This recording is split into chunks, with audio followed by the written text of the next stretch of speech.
So we're going to find investment now. The question is, the faculty trust fund is 200,000 pesos. Some of the money invested at annual interest rate of 4%, and the rest is invested at annual rate of 6%.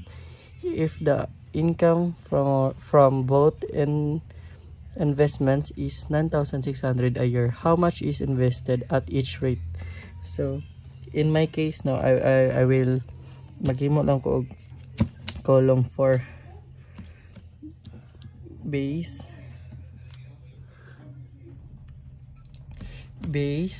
times rate is equal to percentage. So this column no. So first is we're going to find the we're going to put the 4%. We're going to put example like himuna to siya x. So ang first is 4%, ang ubos din is 6%. So ang base nila is bali mahimo na siya mahimo og 200 ang base nila, 200,000 for 6%, and para sa 4% is x. So ang rate is mahimo lang ang 4% ug 6% mo na tong decimal. So decimal sa 0 as ang decimal sa 4% is 0.04, sa 6% is 0.06. Okay, for the percentage, ato lang i-base times rate is equal to percentage. So x times 0.04 is 0.04x. Copy here, 0.06 times 2. I mean here di ay nalimtan ako guys, this is going to be negative x. Mapa negative x niya 200,000. So 200,000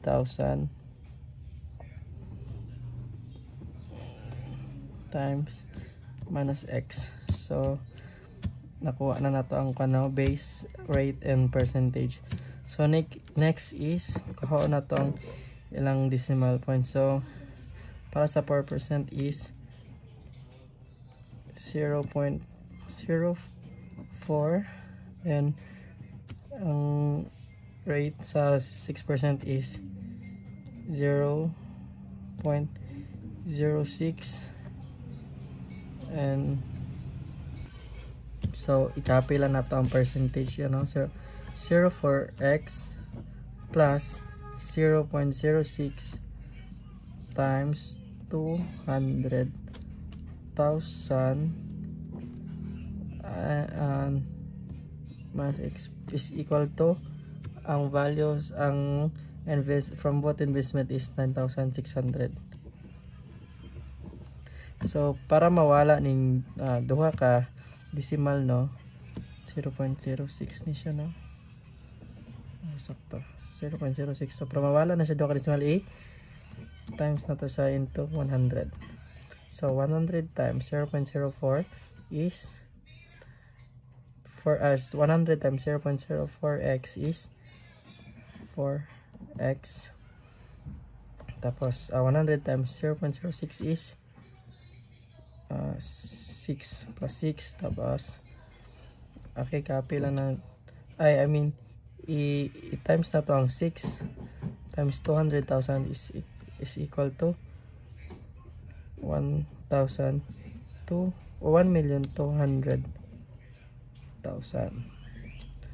and copy na ng x and equal to 960. And na times na ito 100,000 to times 9,600 is equal to 960,000. And again 6 ato ning evaluate ang 6 times negative x is going to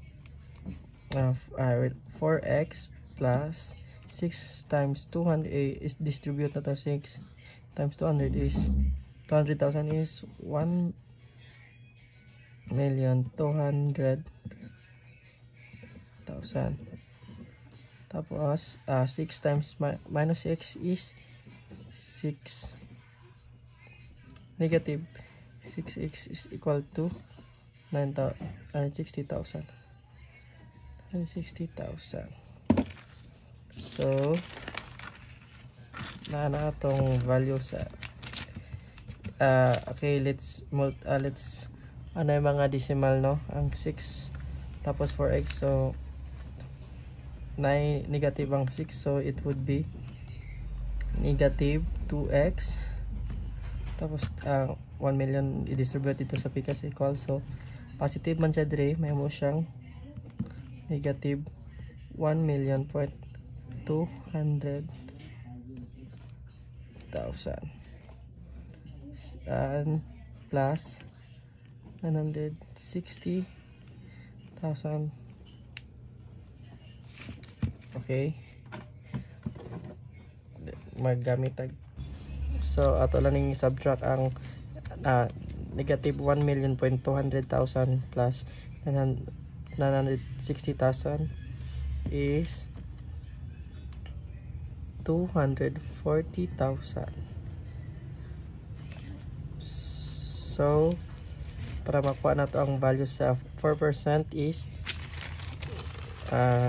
ato siyang i-divide diri sa na decimal. So negative 2, negative niya ang kuan no. Okay, mas highest man ang 1 million.